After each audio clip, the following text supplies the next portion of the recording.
Hello guys, welcome back. I'm doing the God of the Day the night before. So God of the Day is Pan.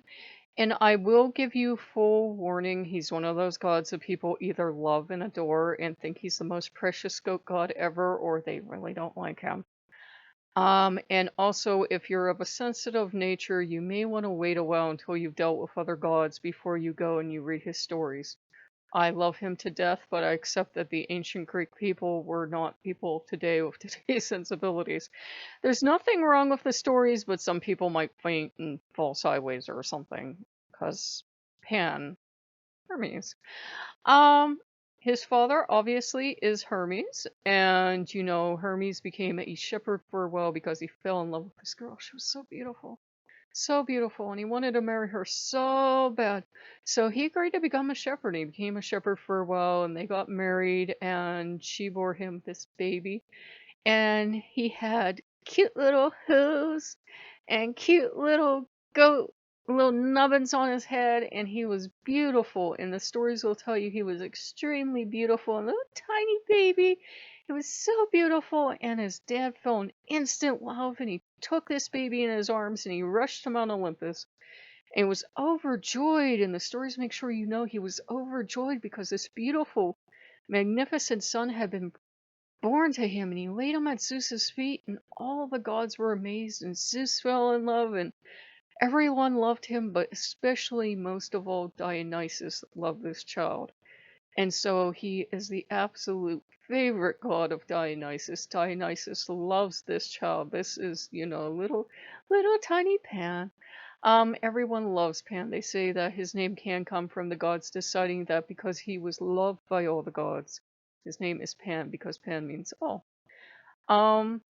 He is known for being able to incite a panic. That's where we get the word from. If you would disturb him during his noontime nap, because he is a god of the forest in wild, lonely places, he would sometimes appear, much to the absolute horror of humans that didn't think gods could actually do this sort of thing, and chase them. Or, even more fun, he would be invisible, and he would just kind of pounce out of nowhere, and he would still be invisible, but they would feel panic, and off they would run. Like, have you ever walked in the woods and you start to get this really weird feeling? That is Pan. Some people would say another god or goddess, but that is definitely a Pan attribute, that fear and terror he can inspire. He would only do it usually to protect his naps, which are very important to Pan. Do not wake him up in the afternoon. Um, and if humans were fighting wars near him, he didn't like wars. They were noisy, so he would go and he would send the soldiers into a panic, and the armies would attack themselves, and he'd be like, good, they're going to be quiet soon, and he would go back and finish his nap more than likely. Even though that makes him sound frightening, he is actually a very gentle and kind god. It's just if humans push him and they push into the wild, he's that last guardian of the wild spaces that will push back. You won't like it if he pushes back. He loves all the little animals.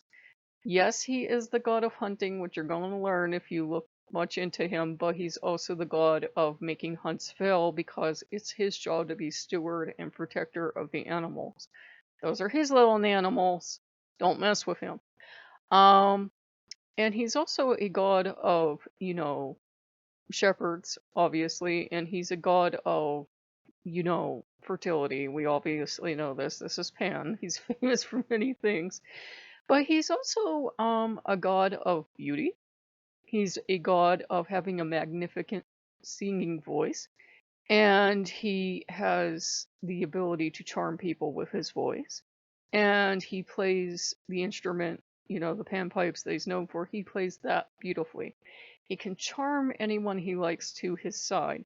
That said, he's extremely unlucky in love, to the point where he and Dionysus, who is also extremely unlucky in love, will commemorate together because nobody loves these two gods. Nobody finds them attractive. What is going on? Yes, they have had, if you read their histories, they had lovers and spouses, but there's so many others that just didn't love them and didn't see what made them special. So it kind of gives them like a special place in your heart because these are literally gods These are literally gods that most people go insane for, but some people have been like, no. So, he is a god that you can certainly go to if you feel that, you need someone to commemorate with you if you're feeling unpopular or lonely. I think that's why he attracts a lot of people. And I'm not saying that in a mean way. I never had, friends as a little girl either. I know, I'm so sad. And he was one of the very first gods I met in childhood. He was very protective and very kind because I come from a very sketchy family. And I think I've told you guys a story before of will swear this until my dying day. I had a very strange uncle, and I was way too tiny to know what kind of a weirdo he was. And we're in my grandmother's kitchen, and this uncle did every drug known to man, so gods know what I look like to him. And he's looking at me, and all of a sudden I see this goat man appear, and this goat man puts his head down. I know what this sounds like. And he runs forward and he rams into my uncle and he knocks him down. He knocked him flat on his ass. And then all of a sudden, my uncle started screaming and ran out. And remember, I was too tiny to be having some kind of shared hallucination with an adult whacked out on drugs. And I definitely wasn't doing drugs because my grandmother watched us like a hawk around this uncle. So he's very protective of children. He's very protective of innocence, probably because all the other gods doted on him as a child, I'm thinking. He can be kind of lonely at times because, he loves the wild places and he has a lot of fun and he has all the nymphs and, all the other satyrs or fauns or, what have you. And I know sometimes I cross over from Rome and Greece, but, he does do a lot of that. If you read his stories, it will blur. It's like kind of like people kind of blur the history together and not doing it on purpose. It kind of happens that it seems like Greece and Rome talk back and forth about this god in the same exact way. So he's one of the rare gods that like absolutely crosses over like Apollo does. Given that he's Hermes' son, I don't know, did I say he's a shapeshifter? He can shapeshift, so if he would think he would scare you, he's not going to appear as he does, and he's not going to look alike to any of us. Whatever he thinks, looks proper and good to appear to you, that's how he'll appear. He has a favorite trick with Loki where they'll look basically the same, and they know I can't tell them apart, and they will both just have horrible mischief with me. And, he's also, like I said, a close, beloved friend and companion of Dionysus. So Dionysus is very protective. Very protective. And keep in mind, this is a god that also likes to scare humans, so Dionysus is very protective of Pan. Pan can go and fight in wars. He's his own big god, but Dionysus will still protect Pan. He's just overall, he's a really sweet god to work with. I know we live in a day and age where most of us do not live out in the wild.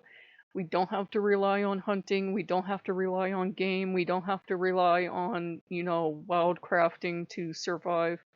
But he would definitely be a god connected to all that, and he's still come into the modern age. If you want to do something for him, obviously keep your local area clean if you can. I mean, don't endanger yourself if you live, like in my area, it's too bad to go to the park, but if you can go to a park or even like your own little area, keep it clean, think of the animals, be kind to animals. That will certainly, give you his favor.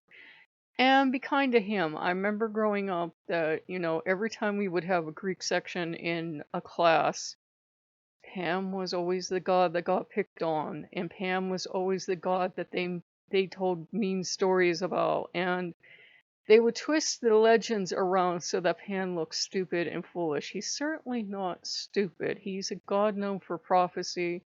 He's a god known for his intelligence and wisdom. And I don't know where this rumor came out, but people would say, "Oh, he's ugly."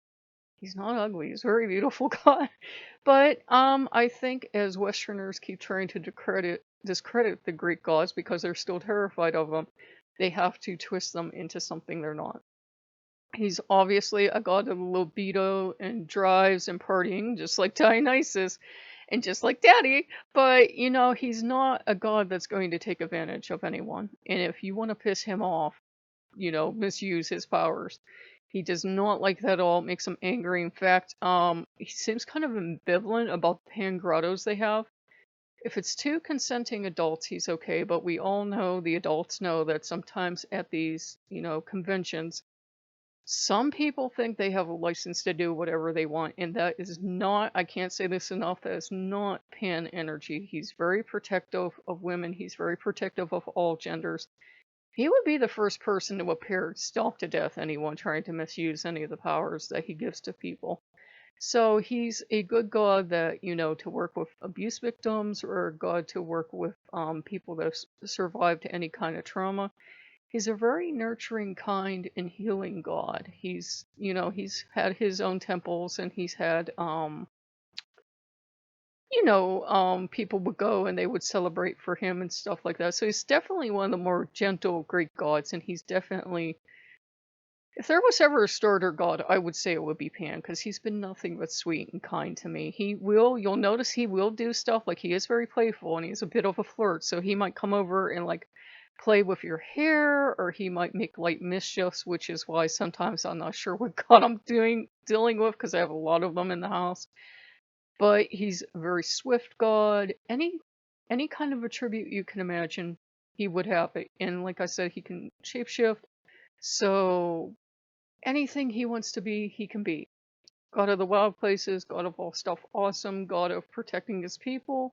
If you want to do a type of service to him, just be kind to animals, protect the environment the best you can. And overall, he's really good to work with. I know the person that asked is actually a vegan, so please don't faint if you go and you look up Pan, you see some of the offerings. That was a very long time ago in that culture. He would be just fine. You're not going to upset Pan if you take garden fresh vegetables and you offer them to him. Because remember, he's the god of protecting animals as well. So he would be a god to work with, and, to help you understand. He was really one of the gods to help me understand. Yeah, our ancestors did these things that today, if we were asked to do them personally, we'd faint. Like, if we were asked to make some of the sacrifices the ancestors made, we'd just absolutely faint. We can go to a store and buy it, but if we had to do it ourselves, we'd be like, oh, no, please, no. It's looking at me. I can't do this. So, it's like I've often said, as I used to say on the old channel, if we all had to run our own farms, we'd all be vegan. So, he's very sweet, and he's very kind, and he's very understanding. He is a stickler for self-care and treating yourself well. So if whatever path you're following, and I don't judge people, but if he thinks you're not doing well, he will guide you off that path. He is a god, though, that if you're not listening to him and he thinks you don't want to learn, he does have a lot of patience. Don't think the first time you don't listen. But if you are clearly not going to learn and you're not going to take advice from him, he'll just melt back into the forest and you won't see him again. And there goes the clock, so the gods are like, okay, you've done enough. So, if you guys like what you see, like, comment, subscribe, and I'll see you later. Bye-bye.